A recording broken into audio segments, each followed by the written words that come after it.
TikTok, la saga qui fait danser les États-Unis et pleurer la Chine. Cette application qui nous fait danser, chanter et parfois réfléchir, enfin rarement. Mais aujourd'hui, elle fait surtout danser les nerfs des politiciens américains et grincer des dents des dirigeants chinois. Une véritable telenovela géopolitique où tout le monde joue son rôle, avec plus ou moins de talent. Alors, accrochez-vous à vos écrans. L'épisode du jour est riche en rebondissements, en hypocrisie et en absurdité. Encore une fois, la réalité dépasse la fiction. TikTok, cette appli qui nous montre des chats qui dansent et des ados qui pleurent sur des chansons tristes, est au cœur d'une bataille digne d'un blockbuster hollywoodien. D'un côté, les États-Unis qui crient à l'espionnage chinois, comme si TikTok était une antenne cachée dans votre salon. De l'autre, la Chine qui joue les vierges effarouchées tout en gardant un œil discret sur son précieux algorithme. Et au milieu, Elon Musk, bien sûr. Parce que dès qu'il y a un drame technologique, il faut qu'il mette son grain de sable, ou de Mars. Les États-Unis, champions du fait ce que je dis, pas ce que je fais.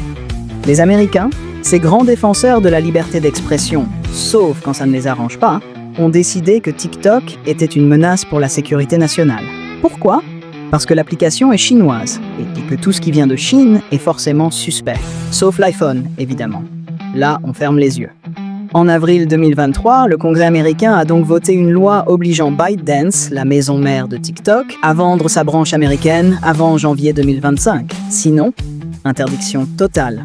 Raison officielle, TikTok pourrait espionner les Américains et envoyer leurs données au gouvernement chinois. Raison officieuse, les politiciens américains ont probablement vu trop de vidéos de danse embarrassantes et ils veulent se venger.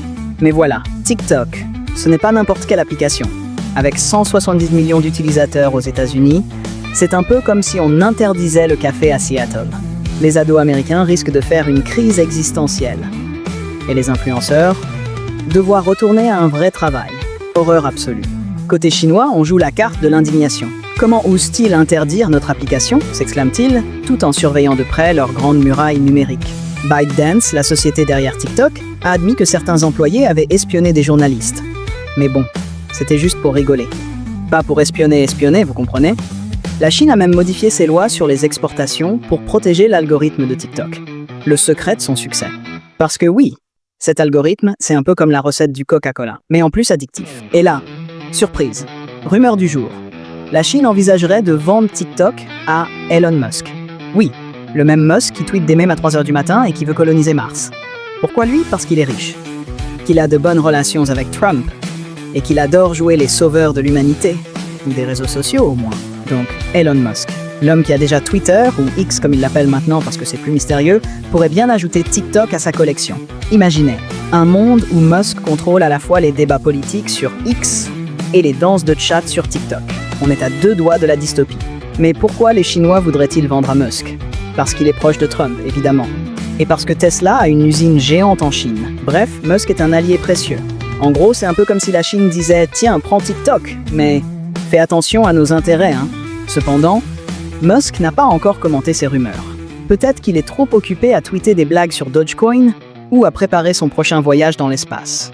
Et la France dans tout ça ? Ah, la France ! Toujours prête à donner son avis sur tout. Ici, on hésite. Interdire TikTok pour protéger nos données ou laisser les ados danser en paix ? L'Union européenne, comme d'habitude, est divisée. Certains pays veulent suivre l'exemple américain, d'autres préfèrent attendre et voir. En attendant, les Français continuent de scroller sur TikTok entre 2 vidéos de recettes de crêpes et de manifestations. Oui, même les gilets jaunes ont leur compte TikTok maintenant. Au final, cette histoire de TikTok, c'est un peu comme une mauvaise série Netflix. Ça dure trop longtemps. Les personnages sont caricaturaux, et on sait que ça finira mal. Les États-Unis veulent interdire, la Chine veut garder, et Elon Musk veut tout acheter. Et nous, pauvres utilisateurs, on est là à regarder ça en mangeant du popcorn, en se demandant si on va devoir migrer vers Instagram ou Gongshu, l'application chinoise qui ressemble à Instagram, mais en moins fun. En attendant, TikTok continue de tourner, les danses continuent de défiler, et les politiciens continuent de s'énerver. Parce que finalement, dans cette histoire, le seul vrai gagnant, c'est l'absurdité. Alors, restez connectés, parce que le prochain épisode promet d'être encore plus surréaliste.